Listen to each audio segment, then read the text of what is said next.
26 mars 1999, këtu ndodhi një nga aktet më të errëta të mizorisë njerëzore, një krim që tronditi ndërgjegjen e botës.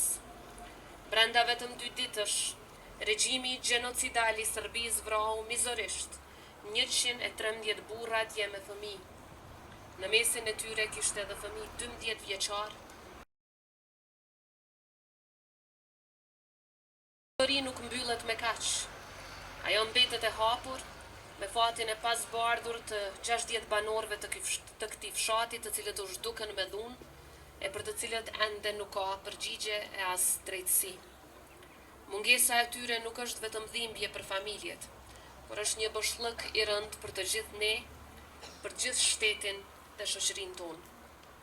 E sot kjo dhimbje nuk vjen vetëm si kujtesë, por si rikthim në këtë vend e në këtë moment, sepse në këtë përvjetor po varroset edhe ai vaz shehu, i cili po të jetonte, po mos t'ja merrte jetën në mënyrën më mizore regjimi gjenocidal i Serbisë, sot do të ishte 43 vjeç. Për vite me radhë, ai ka qenë në listën e të zhdukurve me dhunë, një pritje e gjatë për familjen e tij. Sot ai kthehet për t'u prehur në tokën e tij, por jo siç duhej.